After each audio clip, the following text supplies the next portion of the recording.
and spiral out of control. Or how about the more than 1 billion people who aren't fanatical, who don't punish women, who just want to go to the store, wait a second. Sandwiches, Wait a pray 5 second. times a day, and don't do any of the things that you're saying all Muslims do. Stereotyping. And while we all want to win our arguments, not making an enemy in the process can be even more important, which is why today we're going to be looking at Trevor Noah and what you can learn from him about coming out of verbal scruffs not only on top, but looking cool, calm, and collected. First off, Trevor has a simple but effective habit to prevent emotions from getting too heated. His sub-communications indicate that he isn't there for a fight.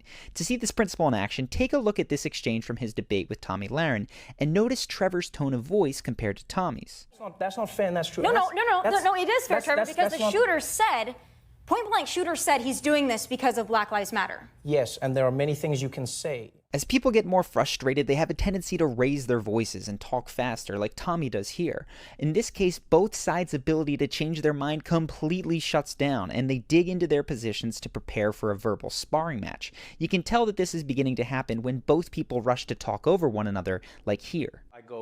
I saw people and race as chocolates. I wouldn't use that. I'm that colour, and I wouldn't say that. In these sorts of situations, no matter how good your point is, it's not going to be well received. So the first order of business is simply to slow things down and indicate that fighting isn't necessary. So as Trevor gains control, you can see him deliberately pause in these situations, which reduces the tension and opens the other person up to his perspective. That colour, and I wouldn't say that. Listen, when I grew up, I believed that all people were chocolates. A very basic but tried and true method when this starts to happen to you is simply to take a deep breath as you are about to speak. It helps to slow things down tremendously. Now, another key element that indicates Trevor isn't looking to fight is his inflection. In last week's Harvey Specter breakdown, we talked about how a downward inflection can be a powerful tool when you're giving commands, and that may have given the impression that upward inflections are somehow bad. This is definitely not the case, though. In fact, upward inflections are excellent for de-escalating conflict,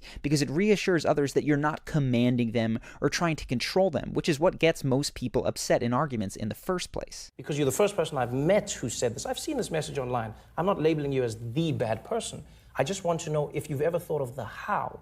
That's all I want to know. The last key piece you see from Trevor about sub-communicating that you're not there for a fight is simply the ability to crack a joke. It might seem counterintuitive to slow down the flow of debate with moments of levity, but this actually makes you more persuasive since you're sub-communicating that you are on the same side as someone when you can laugh with them. Now, there's obviously tons of ways to crack jokes, but it can be as simple as misinterpreting a word, like here.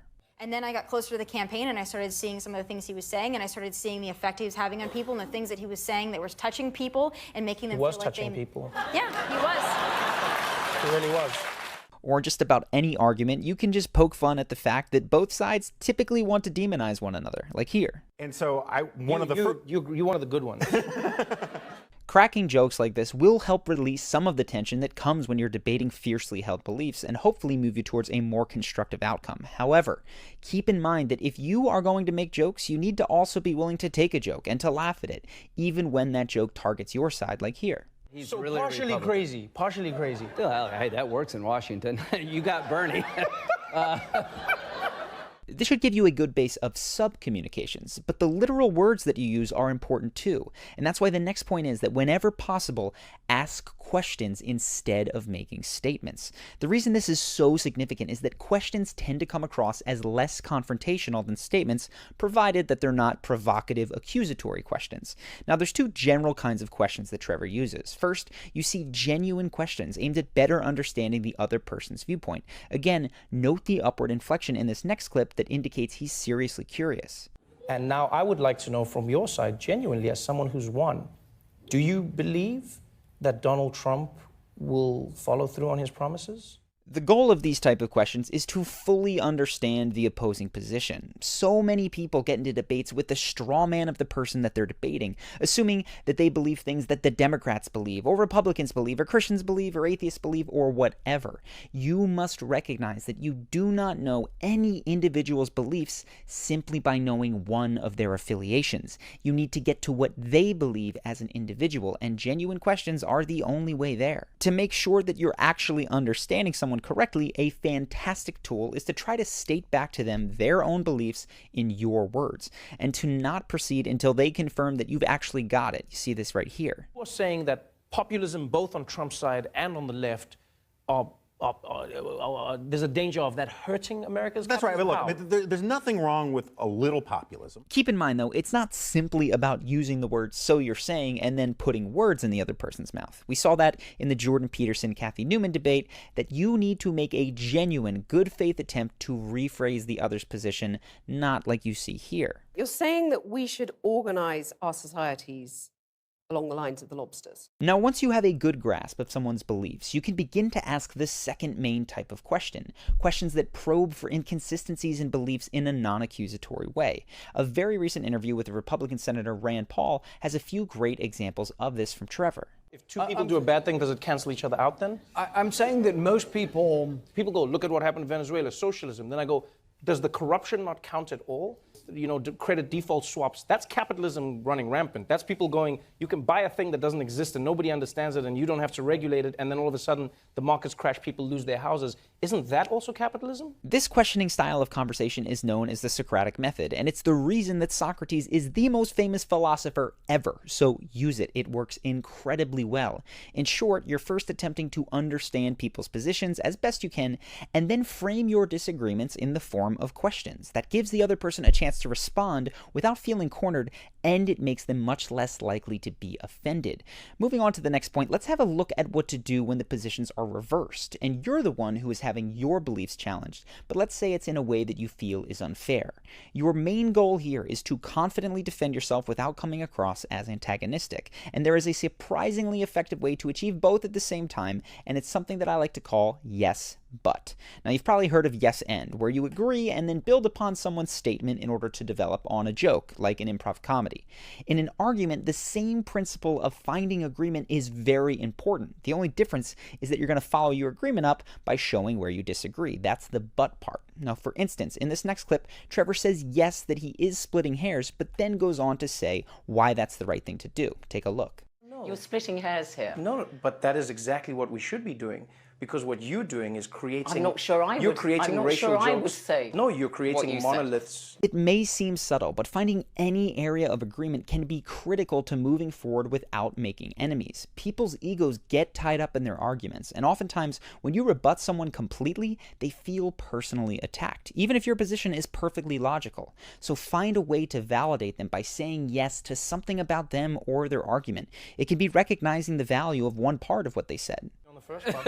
I'll give you that. I'll give you that. That's pretty. It's nice to hear somebody say that. The religion is not the problem. These crazy people. Or when you think nothing they've said makes sense, simply recognizing that they probably have positive intentions and believe what they're saying can be a really great way to move forward. Here's my thing. Like, all these points that you make are great, and I do believe that you believe them. And I don't believe anyone is actively trying. There are a few people who are trying to be bad from their point of view. But when I look at what you're saying... Now, in order to do this technique effectively, you need to know specifically where you agree with someone and specifically where you don't. So identifying hidden premises is critical. Hidden premises are unspoken assertions baked into a question or a statement. When someone creates an argument that feels wrong, but you can't quite explain why, sometimes that's because you can't find the hidden premise. And sometimes it's because you're experiencing cognitive dissonance, but we'll leave that for another video to focus on the hidden premise. Here's one quick example. See if you can spot it here. What do you say to people who say, like, the Daily Show can be an echo chamber? Did you catch the implied hidden premise? It's that being an echo chamber is a bad thing, something that you shouldn't be. So watch how Trevor responds. Everything is an echo chamber. I think that's a term that people use to try and justify what a group of people are saying in and amongst themselves. I think for myself, you will always have an echo chamber because people who watch your show are people who like your show. This is a perfect example of yes, but. In this instance, by saying, yes, The Daily Show is an echo chamber, he's validating Charlemagne, but then saying that it's natural to be so, he roots out that hidden premise that it shouldn't somehow be an echo chamber, and that way he is able to agree but defend himself elegantly. And we discussed this topic further in our Ben Shapiro video if you'd like to play this game a few more times, but for now, let's get to the mindset that ties all of this together, because everything in this video can move from a simple technique to a natural way of being if you adopt new mindsets. And there are 3 keys. First off, in every argument, you are not necessarily right.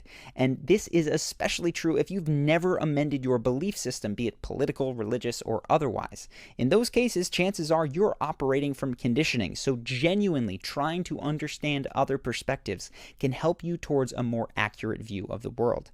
Now, this is obviously very hard to do because your ego gets involved. So the second key mindset is that adjusting your beliefs, changing your mind in the heat of an argument, does not diminish you at all. As my freshman year philosophy teacher said, the goal of argument is not to be right, it is to get it right. So be proud of yourself when you change your beliefs in accordance with new evidence, even if you technically lost an argument for it to happen.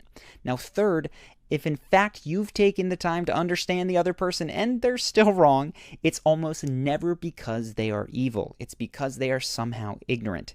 Dialogue can help to lift that ignorance, but only if you don't trigger their defense mechanisms by attacking them as people. Now, Trevor summarizes this well on Hot Ones. I don't want to destroy you. I want to engage with you.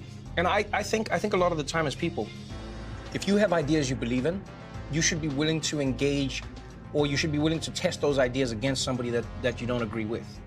If you allow these mindsets to sink in, everything from the sub-communications to asking the Socratic questions to the yes but technique will come much more naturally as you jointly work with the people you're talking to find solid and true common ground.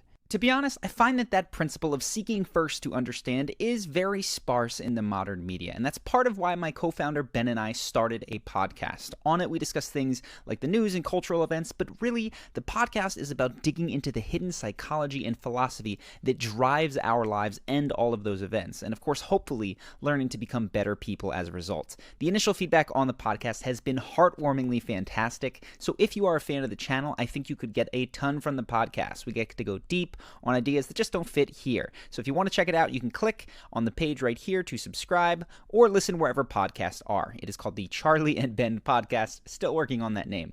Also, one final announcement. We have had lots of success in partnering with foreign language channels for Spanish, Portuguese, Russian, Arabic, Italian, and other foreign languages, and we're actually looking to expand. So if you're interested in becoming a foreign language channel manager for Charisma on Command, in dubbing our videos into your native language, running the channel, we are offering 50% of all revenue that the channel managers earn to them. Some of whom of these people, like the Spanish and Russian channels in particular, have been able to go full-time, even starting teams to run their channel. So if you are capable of the translation and interested in running German, Hindi, Japanese channels, or one that I have not yet mentioned, we would love to hear from you. And in order to apply, you can just click the link in the description and find out more. Anyways, I hope that you guys enjoyed this video. I hope that you check out the podcast as well, and I very much look forward to seeing you in the next video.